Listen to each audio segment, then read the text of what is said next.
tener una oración. Oremos.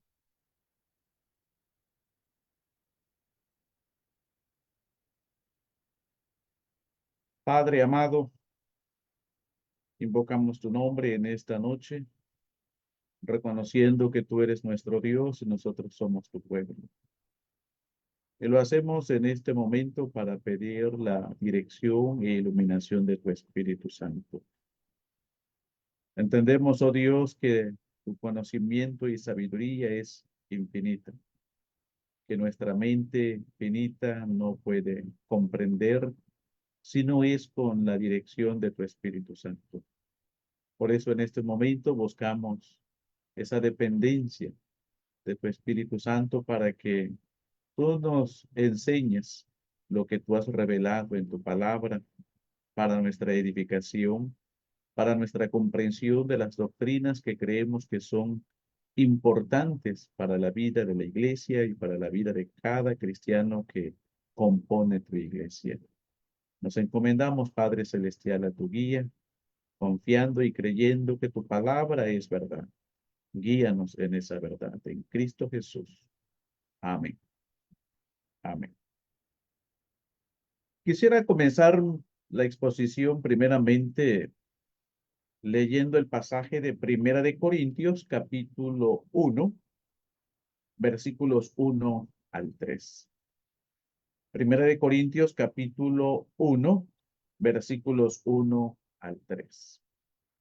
Pablo, llamado a ser apóstol de Jesucristo por la voluntad de Dios, y el hermano Sóstenes. A la iglesia de Dios que está en Corinto, a los santificados en Cristo Jesús, llamados a ser santos, con todos los que invocan el nombre de nuestro Señor Jesucristo en cualquier lugar, Señor de ellos y nuestro. Gracia y paz a vosotros, de Dios nuestro Padre y del Señor Jesucristo. Palabra del Señor. Como en muchas de las cartas del apóstol Pablo, vamos a encontrar que él se va a referir a la comunidad de creyentes como la iglesia de Dios. Igual, el tema general de estas conferencias o plenarias es la iglesia del Dios viviente, columna y baluarte de la verdad. La razón por la cual el apóstol Pablo tiene que enfatizar que esta iglesia no es una asociación meramente civil, sino que tiene un origen divino, es porque la misma palabra eclesía no solo se usaba para referirse al pueblo de Dios, sino a cualquier reunión también de personas en el mundo gentil. Y por ello el apóstol Pablo tiene que dirigirse de esta manera a la iglesia de Dios que está en Corinto. Porque seguramente había muchas agrupaciones en Corinto, pero no eran iglesia de Dios, eran meramente agrupaciones civiles. Pero el apóstol Pablo está dirigiendo esta carta a la comunidad de redimidos, como va a decir más adelante en el versículo 2, a los santificados en Cristo Jesús, a los llamados a ser santos, a los que invocan el nombre de nuestro Señor Jesucristo en cualquier lugar, debido que el Señor es espíritu, nosotros podemos invocarle en cualquier lugar, pero además, Él es Señor tanto de la iglesia como de la iglesia del Señor universalmente hablando. Así que tengamos muy presente esta manera en cómo el apóstol Pablo se dirige a la iglesia de Corinto, a la iglesia de Dios. Porque es que hablar de la eclesiología bíblica es sumergirse en una variedad de temas que atañen a la doctrina del cuerpo de Cristo, tales como su gobierno, sus sacramentos, sus oficios, sus atributos, sus marcas, por mencionar algunos, y que cada creyente en Jesucristo debiera conocer, si no profundamente, lo básico de estos temas relacionados a la doctrina de la iglesia. Y desde luego con el propósito de poder entender correctamente la doctrina. ¿Y por qué debiera ser un deber? Porque hoy como nunca en la historia de la iglesia se muestra un desprecio a la comunión de los santos. Se reduce de hecho el concepto de la iglesia. Se adultera lo que realmente la Biblia nos dice qué es la iglesia y todo para nosotros acomodarnos bien y estar bien con el pensamiento que predomina en nuestra cultura o en nuestra sociedad. Y lo terrible es que muchas veces ese desprecio, ese desdén que se muestra hacia la iglesia, no previene de la gente de afuera, sino de cristianos que carecen de un conocimiento elemental de la doctrina. Por ejemplo, hay cristianos que dicen, ¿para qué pertenecer a una iglesia si Dios está en todas partes? Igual lo puedo adorar en casa. ¿O cuál es el fin de reunirse y hacer todo lo que se hace en asamblea pública? Si todas estas acciones las puedo hacer también en mi devocional privado o familiar. Y no estoy diciendo que estas acciones piadosas sean irrelevantes, pero una cosa no suple a la otra. Y por ello es que yo oro al Señor que estos temas que se están abordando sobre la iglesia corrijan nuestra perspectiva de lo que es la iglesia desde la perspectiva de Dios mismo. ¿Qué decir en cuanto a las diferencias doctrinales? Con frecuencia escuchamos opiniones de creyentes que dicen que todas las religiones conducen a Dios, que todas las iglesias finalmente adoran al mismo Dios, que la doctrina no importa ya que propicia más división que unidad en la iglesia, que nadie es poseedora de la verdad absoluta y por tanto debemos ser tolerantes con otras formas de doctrinas, de creencias. Ahora pensemos un momento acerca de nuestro concepto de iglesia. Si nos preguntaran qué es la iglesia, ¿cuál sería nuestra respuesta? Algunos dirían que la iglesia es una asociación religiosa, porque particularmente aquí en México, en cada edificio o recinto de lugar de reunión, uno puede leer el nombre de la iglesia y al final AR. Entonces, la iglesia es una asociación religiosa. Otros secularizados dirían que la iglesia es una institución social y de hecho es producto de ese constructo social. Los liberales modernistas dirían que la iglesia es un concepto establecido e ideado por el apóstol Pablo.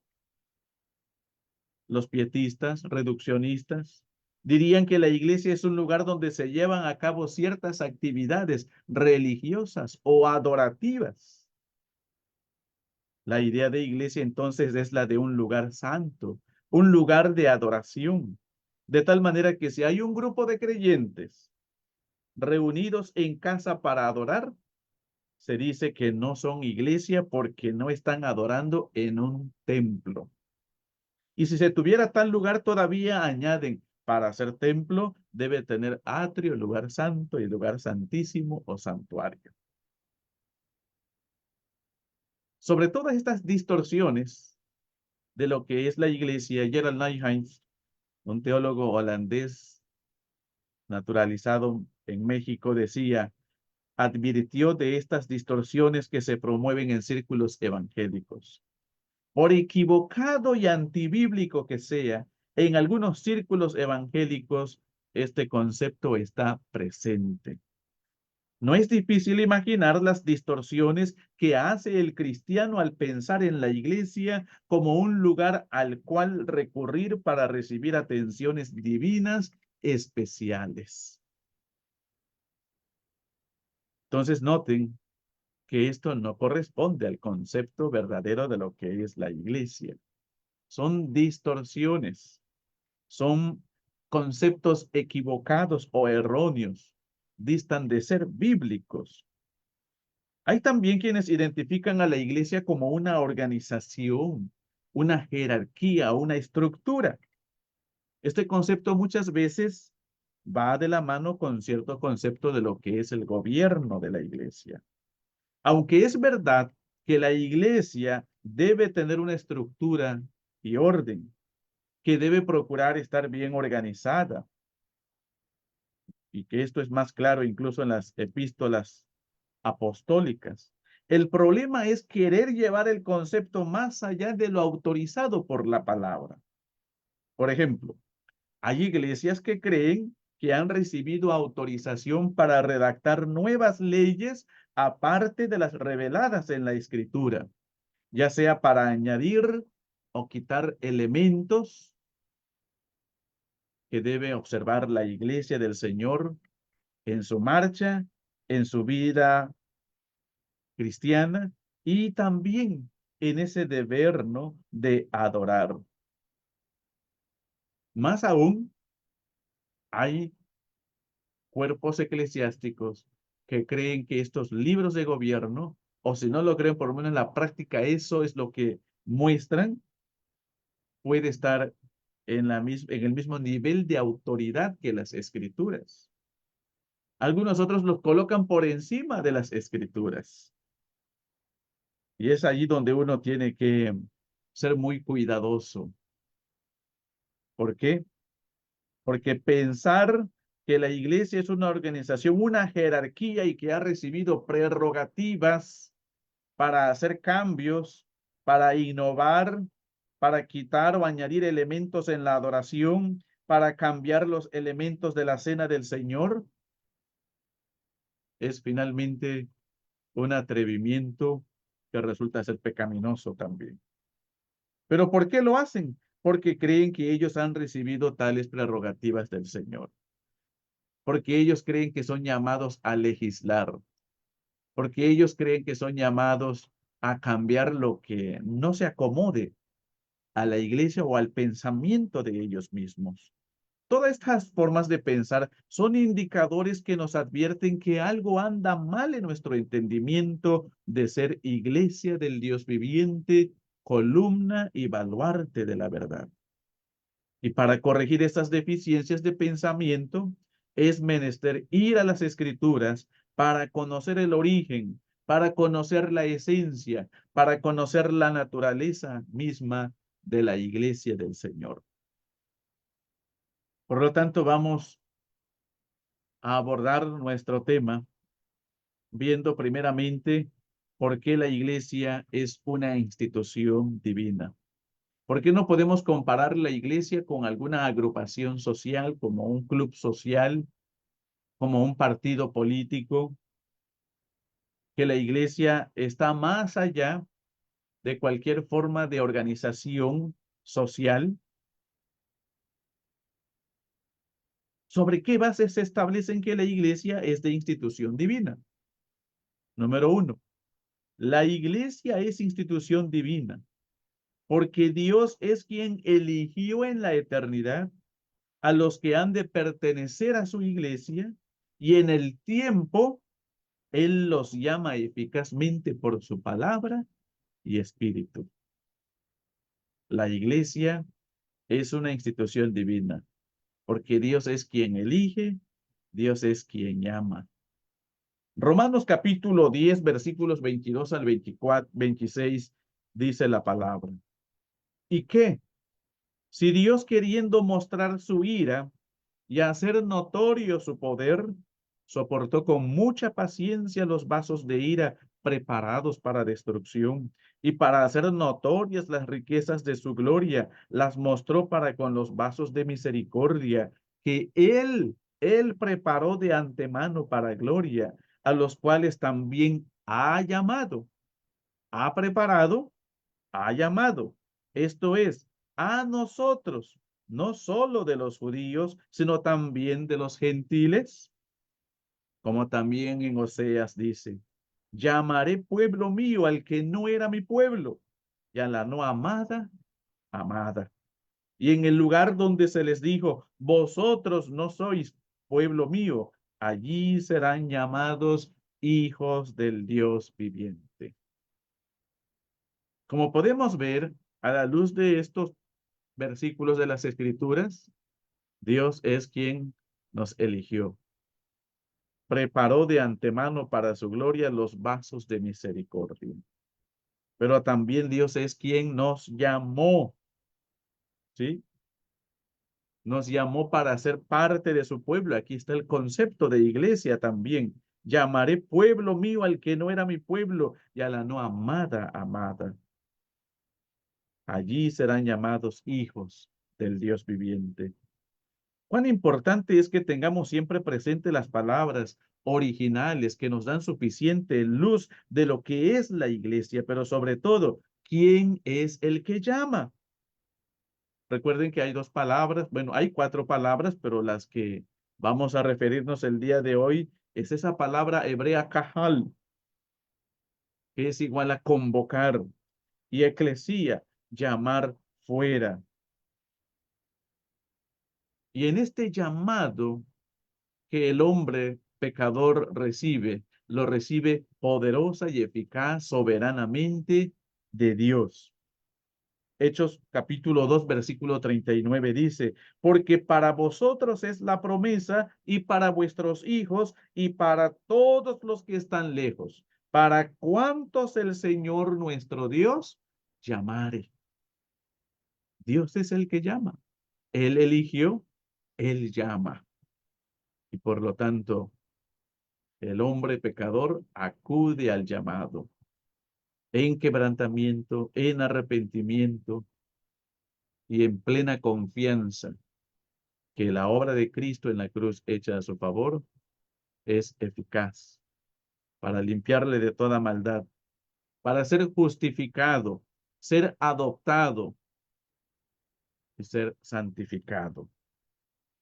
Entonces, esta es la primera razón por qué la iglesia es una institución divina, porque Dios es quien eligió en la eternidad a los que han de pertenecer a su iglesia y en el tiempo Él los llama eficazmente por su palabra y espíritu. Y este último concepto que el Señor llama por su palabra y espíritu nos responde en un segundo punto, ¿por qué la iglesia es una institución divina? La iglesia es institución divina porque se origina en la palabra del Dios eterno.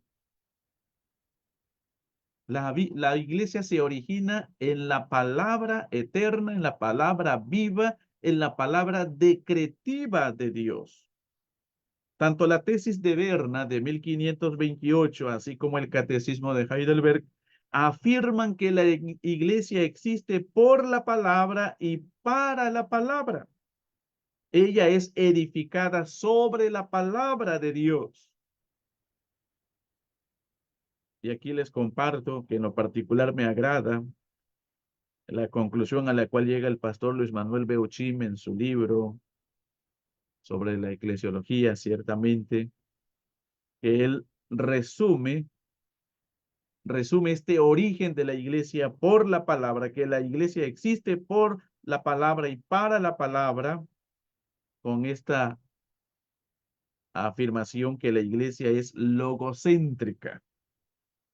Lo que la Biblia dice sobre la iglesia es verdad, porque es palabra de Dios mismo y ningún hombre está autorizado para elaborar nuevas definiciones de iglesia, sino solo tomar lo que Dios mismo ha revelado en su palabra escrita.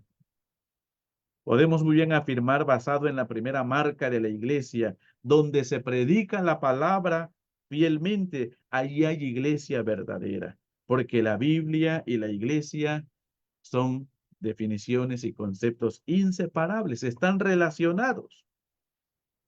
Ahora bien, ¿qué es lo que dice en la primera tesis de Berna?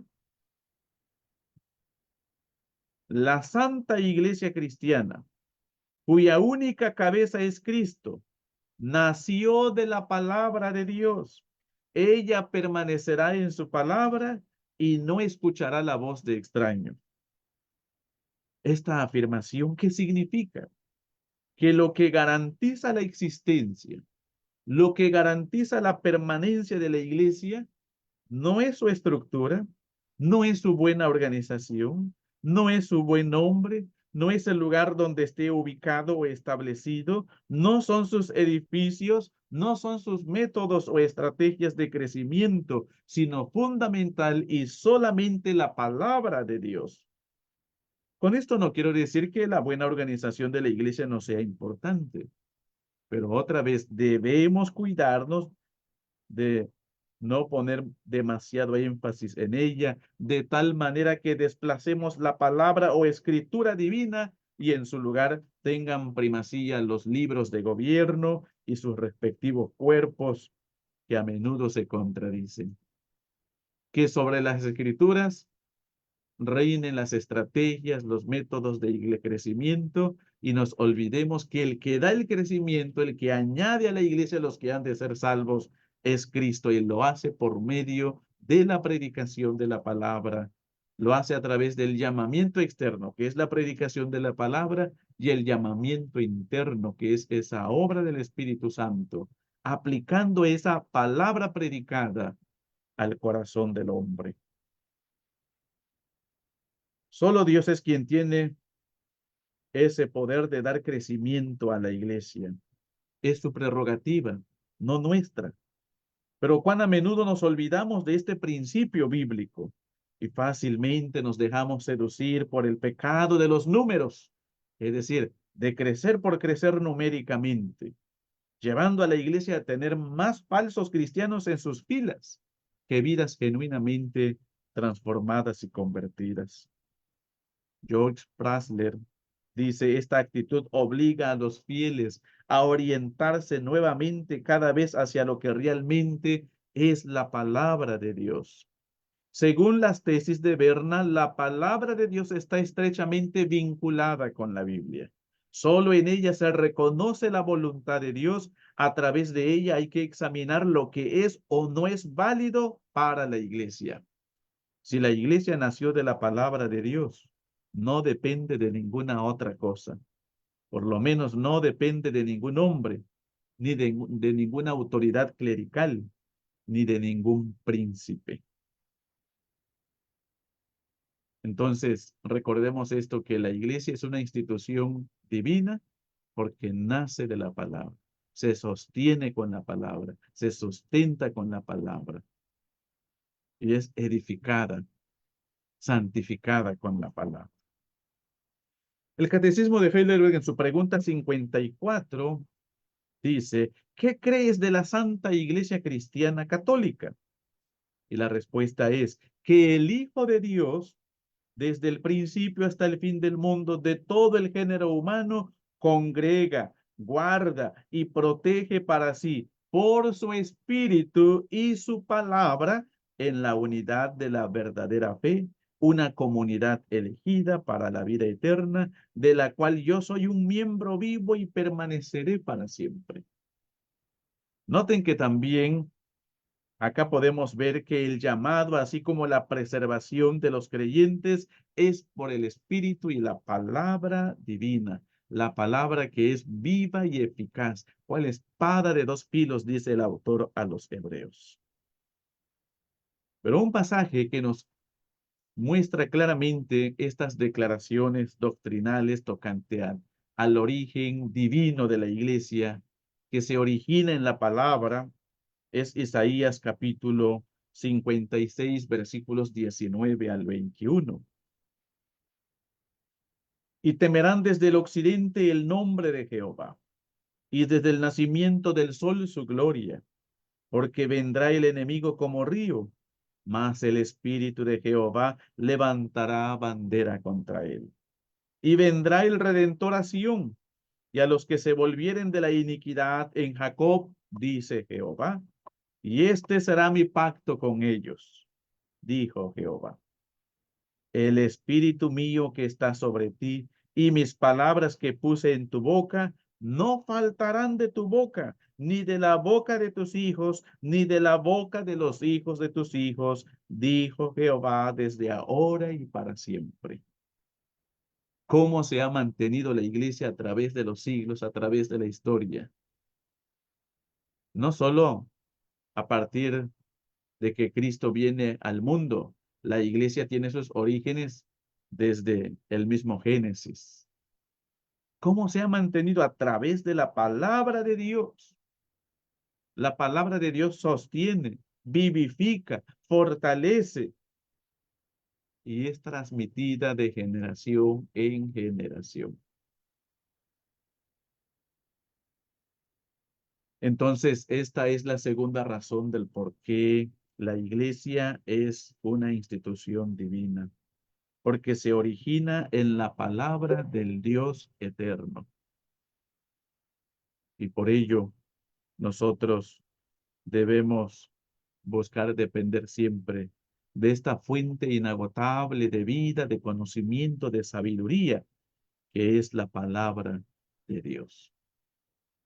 Pero una tercera razón por la cual la iglesia, en este caso, es una institución divina, es porque el mismo Hijo de Dios adquirió la iglesia a precio de sangre. No lo adquirió un monarca terrenal, no lo adquirió alguna persona que pudiera ser tan rico terrenalmente hablando. La iglesia fue comprada a precio de sangre y así lo dice el apóstol Pablo en 1 Corintios capítulo 6 versículo 20, donde hace el llamado que glorifiquemos a Dios en nuestro cuerpo, porque es templo de Dios y fue comprado a precio de sangre. Y esta tercera razón también debe hacer eco en nuestra mente, en nuestro corazón, de que ya no nos pertenecemos, como el apóstol Pablo mismo también va a decir en Gálatas 2:20, ya no vivo yo más, Cristo vive en mí. Creer, tener en mente esta tercera razón nos va a llevar a recordar siempre de que ya no nos pertenecemos. Somos del Señor, sea en vida o en muerte, somos del Señor, dice el apóstol Pablo también a los romanos. Pero muy a menudo olvidamos esta verdad, porque por una parte creemos que sí le pertenecemos al Señor, pero espiritualmente, ¿no? Pero en lo que se refiere a la carne, como que esta estamos en libertad de vivirla a como nos plazca. Pero como hemos mencionado, 1 Corintios capítulo 6, el apóstol Pablo hace mención de que el creyente no solo es llamado a adorar en su espíritu, sino también con su cuerpo, a entregarse, a glorificar al Señor totalmente, con todo su ser. Esta es la misma expresión que usa en Romanos capítulo 12:1, que nos ofrezcamos a Dios en sacrificio vivo, santo, agradable, todo nuestro cuerpo. Y por eso los apóstoles, cuando ellos introducían su carta con un saludo, primero se presentaban y ellos decían, Pablo, siervo de Jesucristo.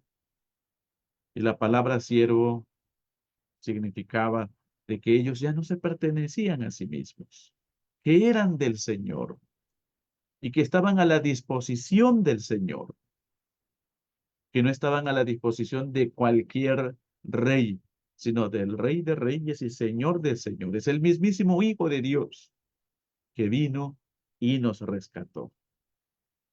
Por estas tres razones podemos afirmar que la iglesia es una institución divina. Pero también podemos ver mucho testimonio escritural acerca de lo que hemos venido afirmando.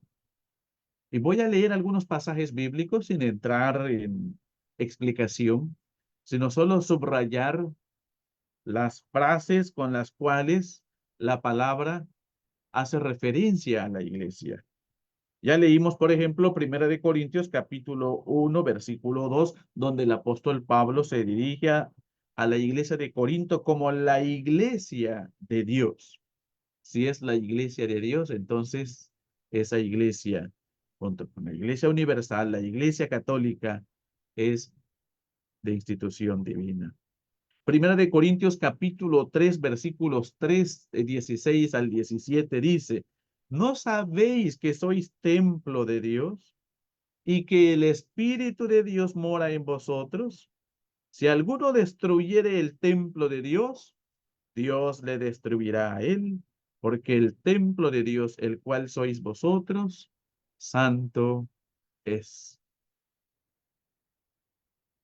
Entonces podemos ver cómo el apóstol Pablo se refiere a la iglesia, a la comunidad de creyentes, a la asamblea santa, como templo de Dios, donde mora el Espíritu de Dios. Y esto nos lleva a pensar, como ya hemos dicho, que la iglesia no es un club social. La iglesia no es una estructura. La iglesia no es un edificio. La iglesia es esa comunidad de creyentes rescatados por la sangre de Cristo. Primera de Corintios, ahí mismo en el capítulo 3, versículo 9, dice, porque nosotros somos colaboradores de Dios y vosotros sois labranza de Dios, edificio de Dios. Otra vez el apóstol Pablo tiene que hacer mucho énfasis de que no solamente son labranzas, son edificio, sino que son labranza de Dios y edificio de Dios para recordar de los creyentes que ellos son partícipes de la naturaleza divina, como el apóstol Pablo lo menciona en su segunda carta, en su capítulo 1. Gálatas capítulo 3, 26. Pues todos sois hijos de Dios por la fe en Cristo Jesús.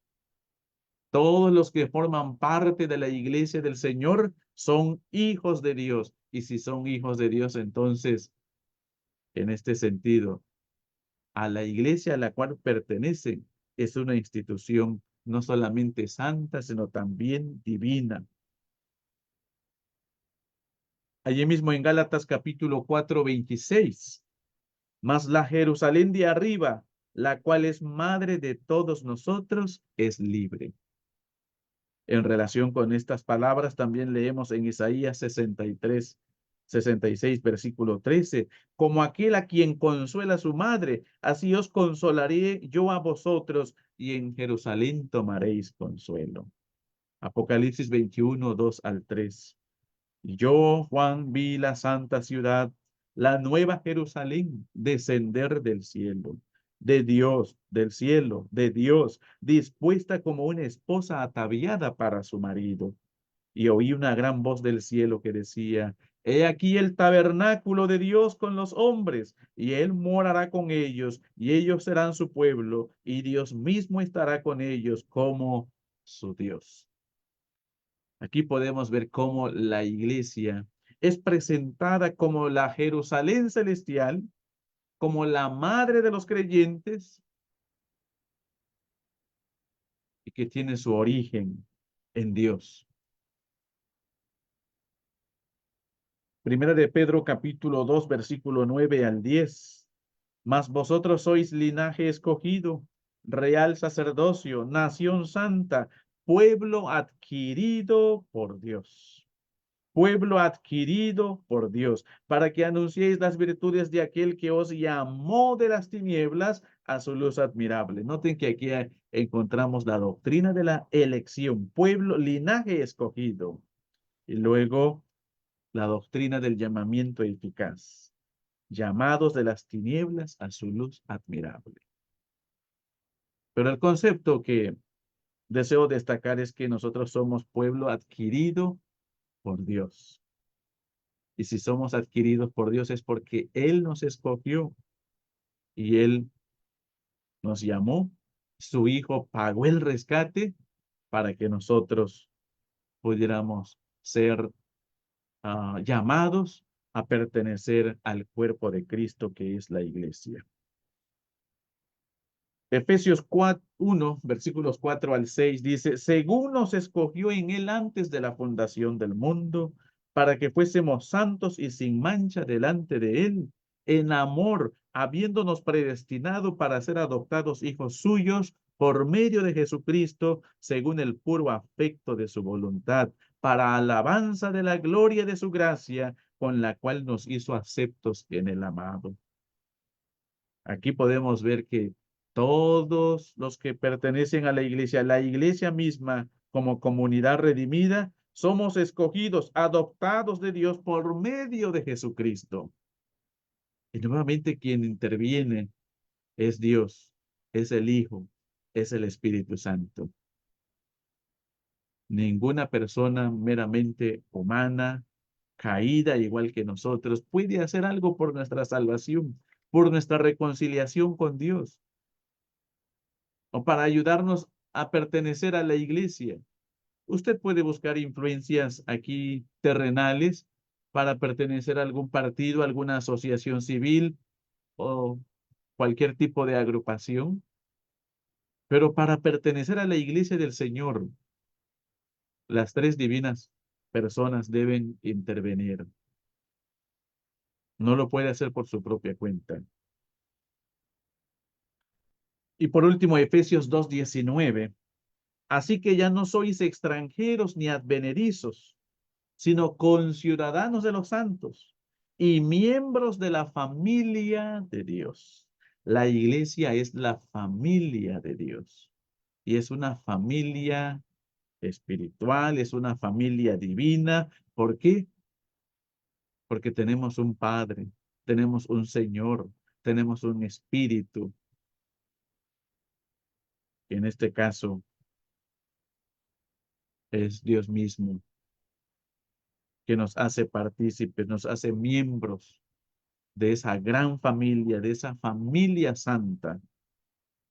Entonces, con estas pruebas escriturales podemos ver que la iglesia efectivamente es una institución divina y que no es una institución social, ni una estructura, ni se puede definir como una jerarquía, sino o como un edificio, como también hemos mencionado.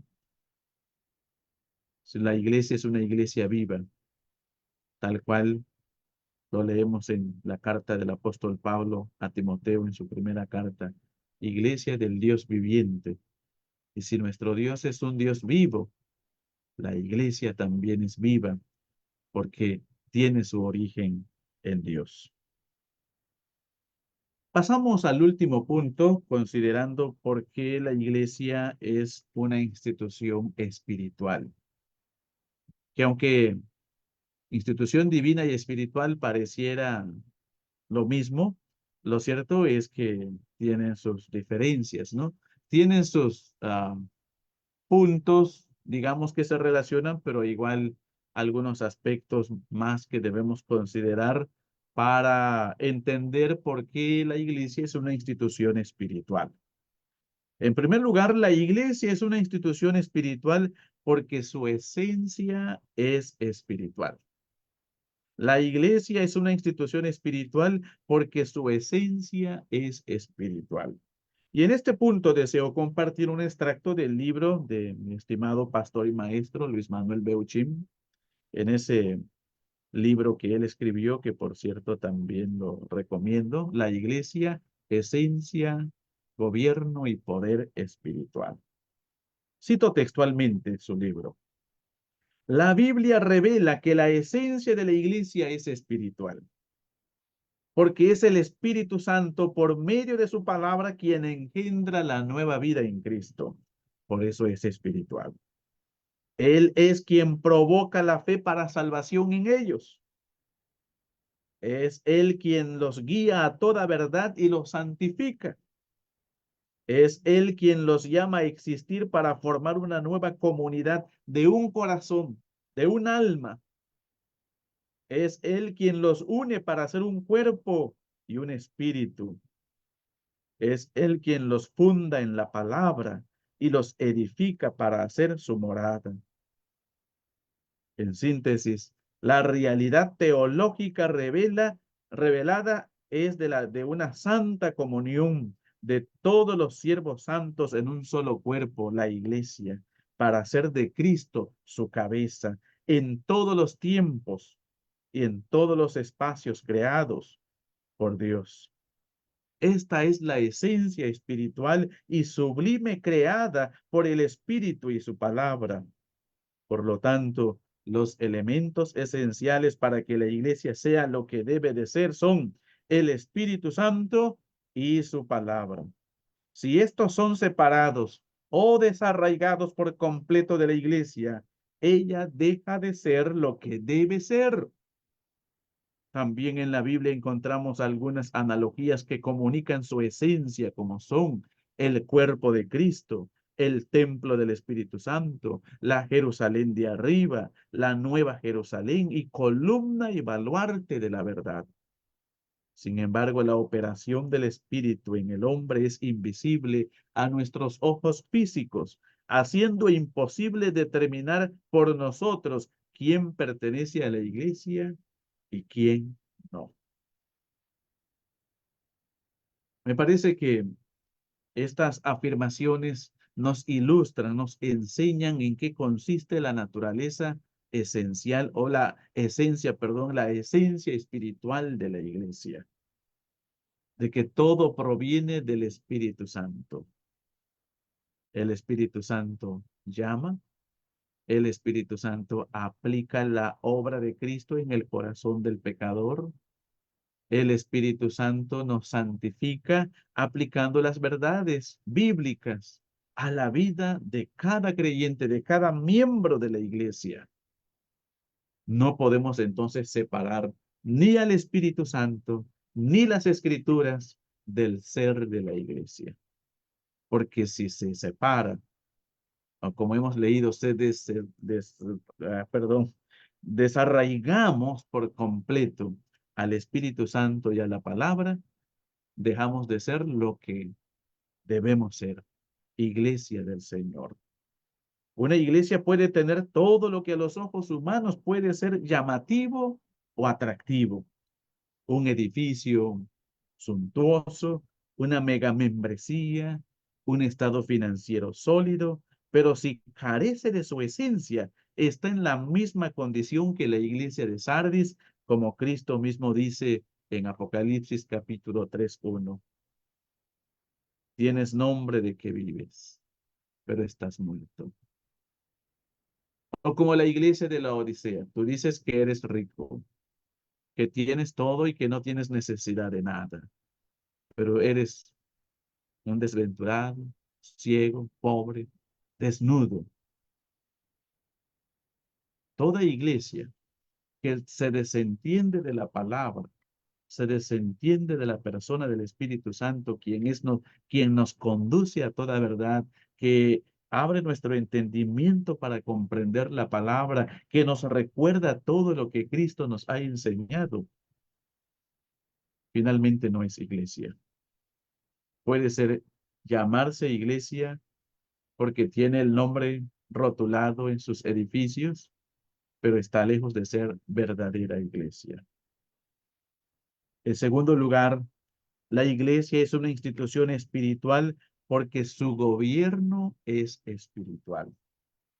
Aunque el Señor ha dispuesto a gobernar su iglesia por medio de oficiales que Él llama, esencialmente, Él es quien ha gobernado su iglesia desde el principio, porque Él es el dueño de la mies. Él es el rey y cabeza de la iglesia. Y cualquier gobierno eclesiástico que crea que puede gobernar aparte de Cristo, mis hermanos, comete traición y usurpa un lugar que solo le pertenece a Cristo. Debemos recordar esas palabras de Cristo antes de su ascensión. Toda potestad me es dada en el cielo y en la tierra. Él es quien gobierna su iglesia y la gobierna de una manera fiel, soberana, con la espada de su palabra. Y todo aquel que es llamado a servir en el gobierno eclesiástico debe entender de que ejerce autoridad. No es que tenga él el poder de hacerlo, sino recibe el poder y la autoridad de Cristo. Nuevamente cito al pastor Luis Manuel. Él gobierna sobre la comunidad de los santos por medio del Espíritu y la palabra. Cristo es la cabeza de su iglesia. es el Señor y jefe de ella. El dominio sobre su pueblo lo ejerce por medio de las Escrituras, que son la norma de fe y conducta para su iglesia. Él tiene el control porque guía a los suyos en este mundo por medio de su voluntad revelada y habita en medio de su pueblo por medio de su palabra. Este es el gobierno espiritual del Señor sobre su pueblo. Y sobre lo que acabamos de leer, debemos entonces desplazar la idea secularizada que el gobierno de la iglesia es democrático. ¿Recuerdan ustedes esta frase del doctor Sproul, no? El reino de Dios no es del pueblo, por el pueblo, ni para el pueblo. Cristo es rey sobre su reino y sobre su iglesia. Y por lo tanto no hay cabida en la iglesia el pensar que los oficiales se deben a la iglesia porque la iglesia los eligió y por lo tanto ellos primeramente deben ser fieles a los miembros antes que al rey que los ha llamado y les ha dado funciones específicas en su palabra. Como hace algunas semanas leí que no tomé nota quién lo publicó, pero sí me pareció muy interesante el concepto que en vez de enseñarle a la iglesia que somos, que practicamos un gobierno democrático representativo, más bien debiéramos enseñarle a la iglesia que el gobierno en la iglesia es cristocrático. Es Cristo quien reina, quien gobierna y lo hace a través también de sus oficiales. Y entender esto nos ayudará a evitar prácticas de políticas paganas que a menudo han contaminado el quehacer, ¿no?, del gobierno en la iglesia. En tercer lugar, la iglesia es una institución espiritual porque se le ha conferido un poder o autoridad que también es espiritual. No solo su gobierno es espiritual, sino también la autoridad, el poder que recibe. La autoridad que se le ha conferido a la iglesia es espiritual y derivativo. Por eso los oficiales no tienen autoridad. Los oficiales ejercen autoridad. Y lo que en ello todas sus declaraciones, todas sus resoluciones, todas sus sentencias siempre deben ser declarativas. Es decir, declarando lo que el rey ya ha dicho sobre los asuntos de su cuerpo. Cristo es cabeza de la iglesia. Y decir que Cristo es cabeza de la iglesia es reconocerle como rey y legislador de la comunidad de los santos. Y los oficiales para el gobierno de la iglesia somos llamados a ejecutar lo que el rey ha determinado para su iglesia. Aunque de esto hablaremos más ampliamente el jueves sobre el uso de las llaves del reino de los cielos. Pero es importante destacar esto. ¿Por qué la iglesia es una institución espiritual? Porque el poder que recibe es espiritual. No es igual al poder del Estado, no es igual al poder que uno como ciudadano le puede también conceder a los patrones o los padres, a los maestros de la escuela. El poder que la iglesia recibe es de Dios y es de carácter espiritual. Por último, la iglesia es una institución espiritual porque los medios de gracia que nuestro Señor ha provisto para ella es espiritual también. Los medios de gracia que Dios ha provisto para su iglesia es espiritual. Su realidad es espiritual. Los beneficios son espirituales. El discernimiento que uno tiene que tener sobre estos medios deben de ser y acomodarse a lo espiritual. Una persona no regenerada no va a poder comprender qué es la predicación de la palabra, por qué se debe prestar atención a la predicación de la palabra, por qué los ministros de la palabra son los que deben proclamarla. No va a comprender el significado de los sacramentos, no va a comprender cómo la oración es el vehículo, el medio por el cual el creyente se comunica con Dios, porque el hombre natural no percibe las cosas que son del Espíritu, dice el apóstol Pablo.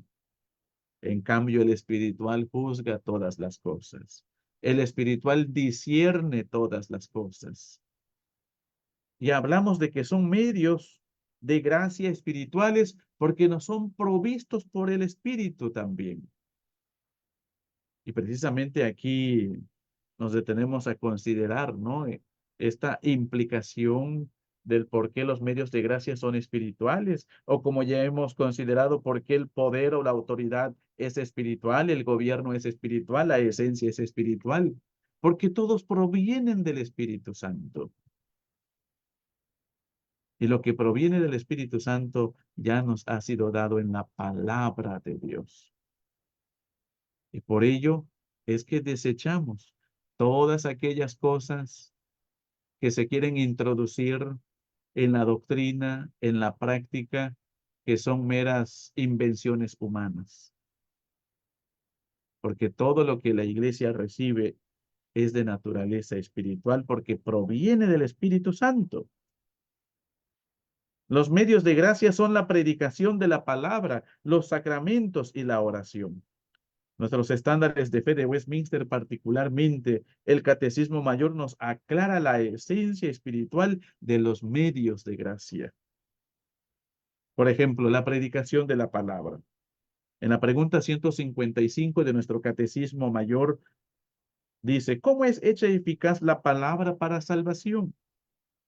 La respuesta, el Espíritu de Dios hace que la lectura y especialmente la predicación de la palabra sean medios eficaces de iluminar, convencer y humillar a los pecadores.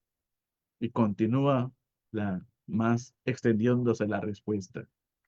Pero noten cómo inicia. El Espíritu de Dios hace que la lectura y especialmente la predicación de la palabra sean medios eficaces. El predicador no puede producir los resultados que quisiera cuando predica la palabra. El ministro de la palabra es llamado a proclamar la palabra, pero los resultados son del Espíritu Santo. Él es quien va a aplicar las verdades de la palabra a los oyentes. Por ello también en la pregunta 159 seguimos con el medio de gracia de la predicación. ¿Cómo debe ser predicada la palabra de Dios por quienes son llamados para ello? Los que son llamados para trabajar en el ministerio de la palabra deben predicar la sana doctrina en forma diligente, a tiempo y fuera de tiempo, con claridad, no en palabras persuasivas de humana sabiduría, sino en demostración del Espíritu y poder. Por ello es que el ministerio de la palabra es un asunto sagrado también. Es un asunto del cual se demanda preparación, diligencia, como bien hemos leído acá, porque cuando el ministro predica, se encomienda al Señor para ser usado por él. Por ello, si no mal recuerdo, fue John Knox el que dijo, ¿no? Que cada vez que se colocaba detrás del púlpito sentía un temor, porque sabía que lo que él iba a pronunciar, a proclamar era la palabra del Dios Todopoderoso. Y con qué vehemencia lo hacía, que lo hacía con voz tronante también.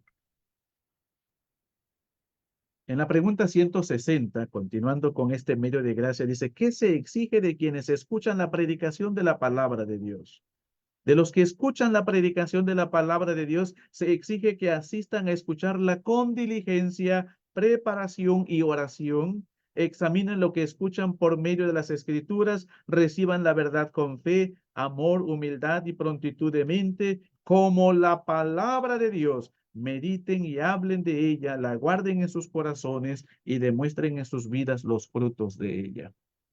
Porque es palabra de Dios, porque la Biblia es inspiración del Espíritu Santo y porque quien predica está siendo usado también por el Espíritu Santo, se requiere, se exige de los que oyen la palabra, también que presten la debida atención, diligencia, preparación, oración.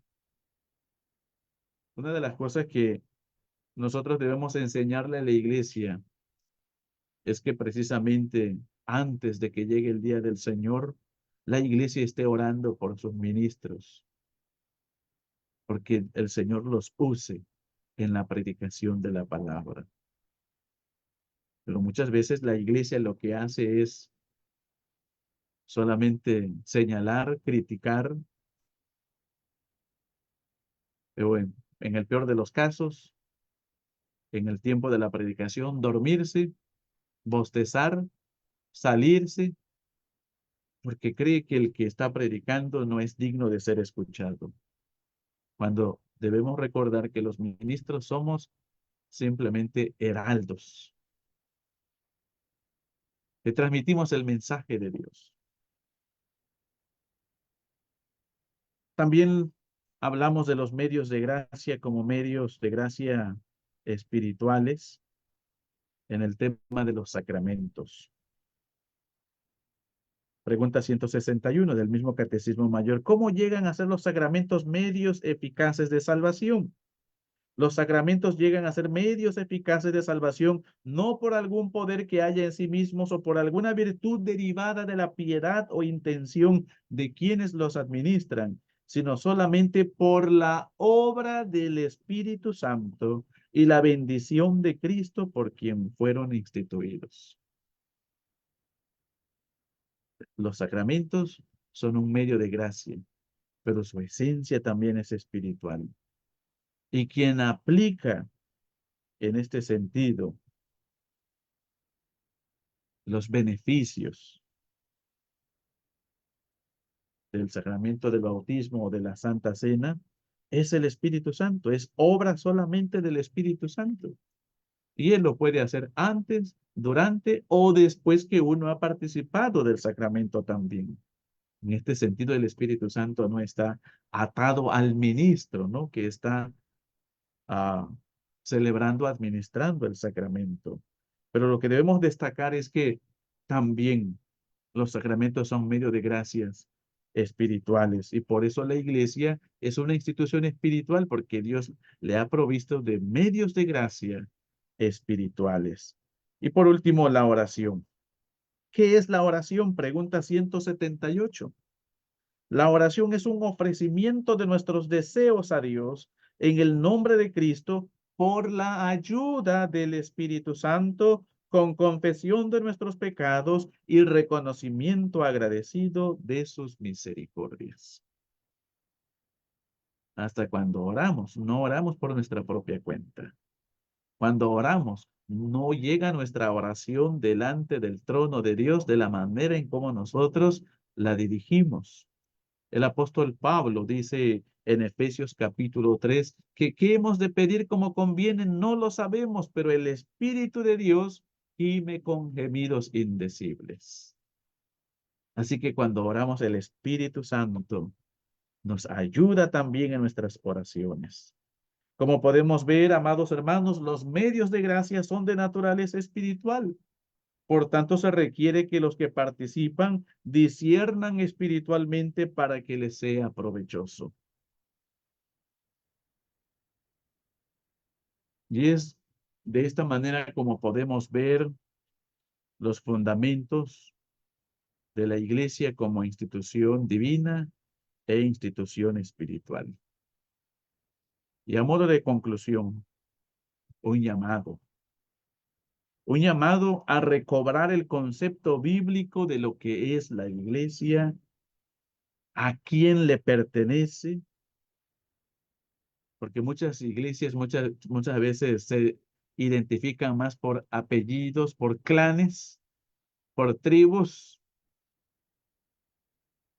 y cuando uno quiere ir a tal iglesia, la iglesia de fulano de tal. A veces he escuchado también haciendo alusión a mi persona, no. La iglesia es del Señor y nadie debe pensar que la iglesia es de su propiedad.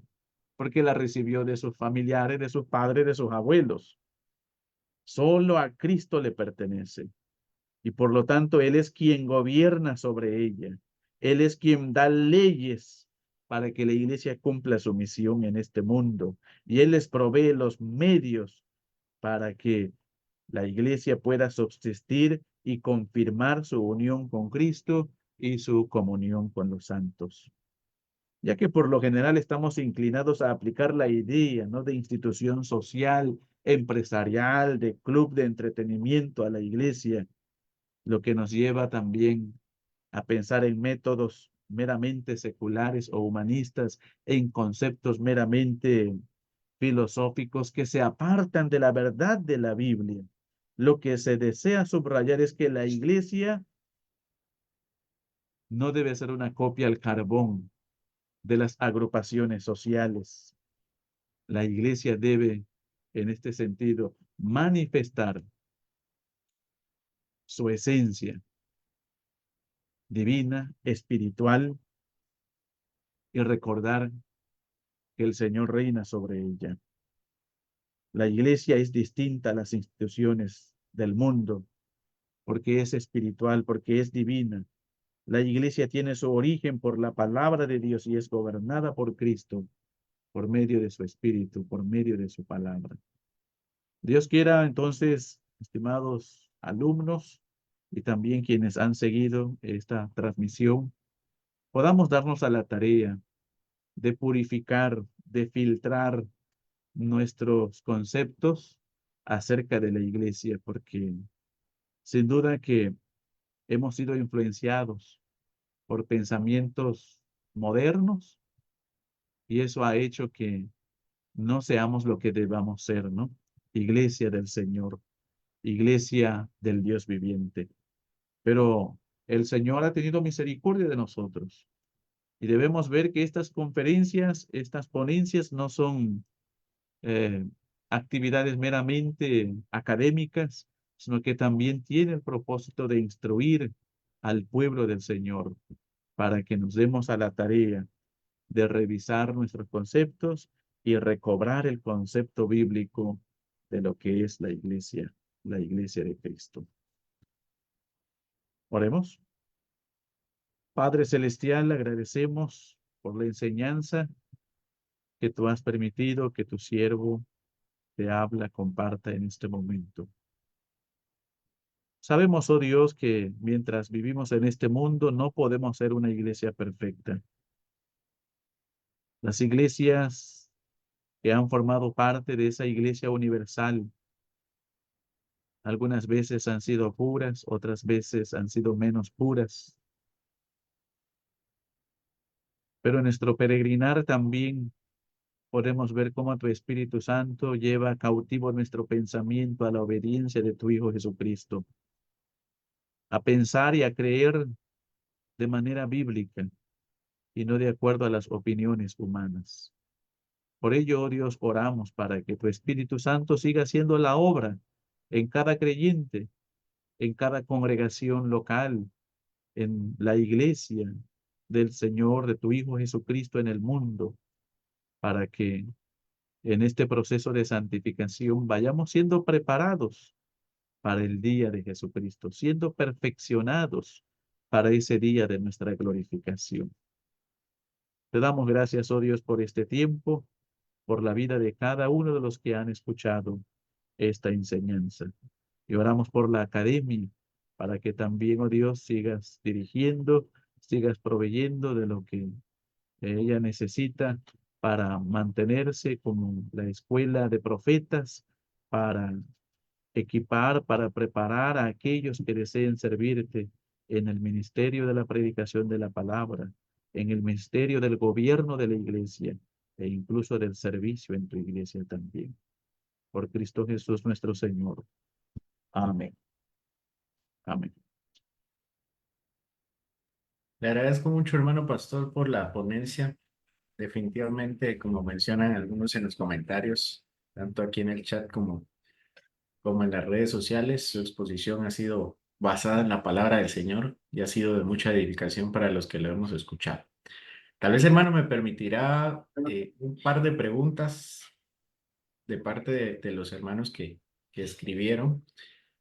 Hay una puntual que quisiera que pudiéramos ahondar en ella. Dice hermano Valentín, ¿cómo podemos responder bíblicamente ante aquellos que afirman que solo el Espíritu Santo es importante en la identidad de la iglesia y que a su vez desechan doctrinas esenciales y el legado reformado? Ujú.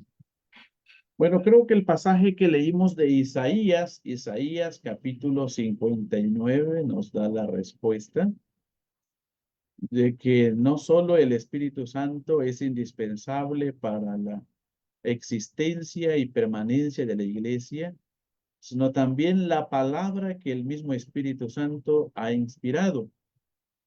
Y esa palabra es la que ha sido fuente para el establecimiento, para la redacción de nuestros credos, nuestras confesiones, de nuestros catecismos, de tal manera que la iglesia, ciertamente como hemos visto, debe ser bibliocéntrica, cristocéntrica, pero también debe ser credal, ¿no? Confesional.